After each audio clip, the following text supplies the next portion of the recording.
আমাদের অনেকেরই কিন্তু গুগল ফটোজের ব্যাকআপে যে জিমেইলটা সেট করা থাকে, এই জিমেইলে যে অ্যাকাউন্ট স্টোরেজ থাকে, এই স্টোরেজটা কিন্তু ফুল হয়ে গেছে। তো আপনাদের গুগল ফটোজের এই স্টোরেজটা কেন ফুল হয়ে যায় এবং কি করলে আর কখনো ফুল হবে না, স্ক্রিনটাকে ফলো করুন, আমি দেখিয়ে দিচ্ছি। ভিডিওটা কিন্তু অনেক গুরুত্বপূর্ণ, অবশ্যই ভিডিওটা শেয়ার করে সবাইকে দেখার সুযোগ করে দিবেন। আপনার একটা শেয়ারে সবাই কিন্তু অনেক উপকৃত হতে পারে।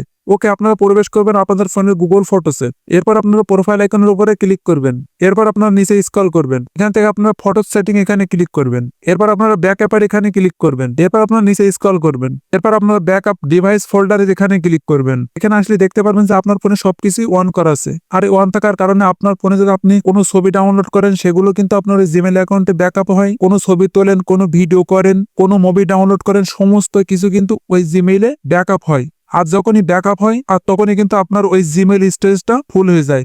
আর যখন জিমেইল স্টোরেজটা ফুল হয়ে যায় তখন কিন্তু আপনার ফোনটা ল্যাগ করতে শুরু করে। তো আপনার ফোনে যেগুলো ব্যাকআপ হওয়ার প্রয়োজন শুধুমাত্র সেইগুলো অন রেখে বাকিগুলো আপনি এভাবে বন্ধ করে দিবেন। আর যখন আপনি এভাবে বন্ধ করে দেবেন তখন যেগুলো আপনার প্রয়োজন না সেগুলো কিন্তু আপনার ওই জিমেইল স্টোরেজে আর ব্যাকআপ হবে না। আর এর ফলে কিন্তু আপনার ওই জিমেইল স্টোরেজটা আর কখনো বুক হবে না। That's it.